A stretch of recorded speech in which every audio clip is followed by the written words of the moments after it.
Как сообщала «Русская весна», военный летчик и по совместительству автор популярного блога Фигхтер-Бомбер, хроники истребителя-бомбардировщика в отставке, обнародовал видео смелого маневра Су-27 ВКС РФ.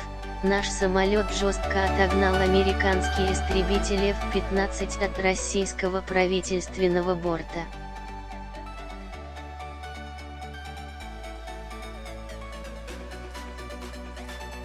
Опубликовавший кадры автор добавил новые пояснения к запечатленным на ролике событиям, обратив внимание, что официальный ответ Пентагона на это видео очень странный.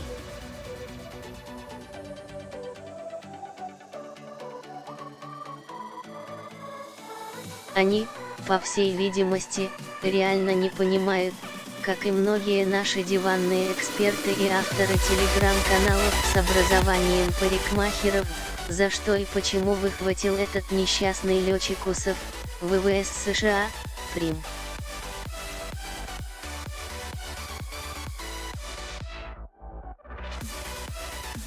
РВ.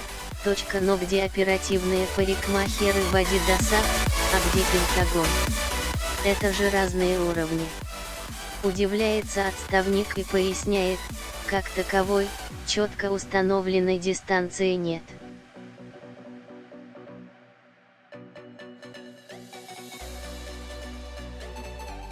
Более сильный, смелый и опытный решает, на какую дистанцию кому куда подходить.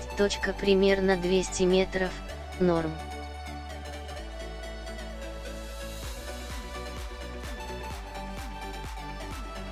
Достаточно уважительно, он прокомментировал и мнение диванных экспертов, уверенных в том, что наш истребитель якобы должен был применить вооружение, а не прогонять натовца угрозой столкновения, про пушки ракеты, которые гораздо лучше маневра, отошел на хрен, может рассуждать только парикмахер.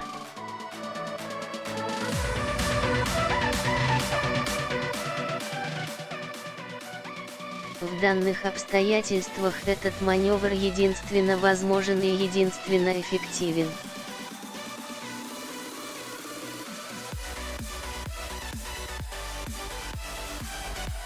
Он также уточнил, что Су-27 летел все время в 30-40 метрах от этого F-15 и полностью его контролировал.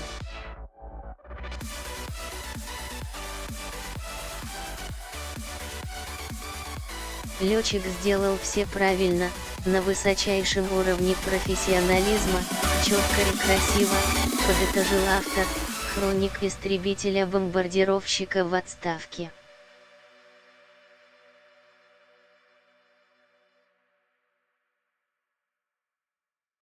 Эксперт в области военной авиации, автор телеграм-канала «Взгляд человека в лампасах», также прокомментировал обнародованное ранее резонансное видео воздушного инцидента.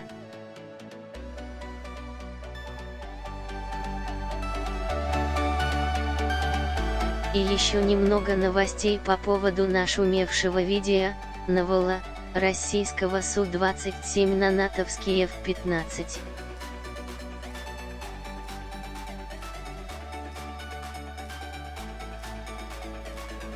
Картина произошедшего стала чуть более понятна. 1. Су-27П, перехватчик, принадлежит дежурным силам морской авиации Балтийского флота.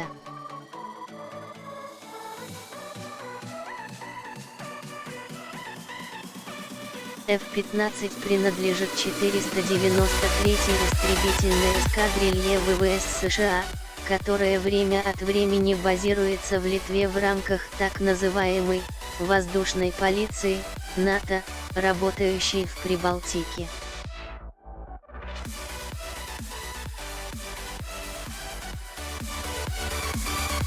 Таким образом, видео снято над водами Балтийского моря.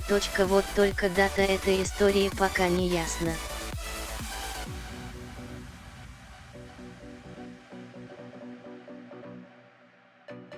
2.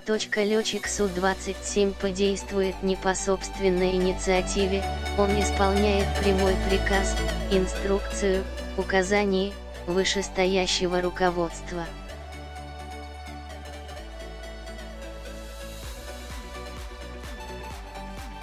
За кадром, как мы уже говорили, работает второй Су-27, прикрывая ведущего. Другое дело, что несмотря на это соглашение, летчики двух стран почти никогда буквально его не соблюдали, и приближались друг к другу на куда более близкое расстояние.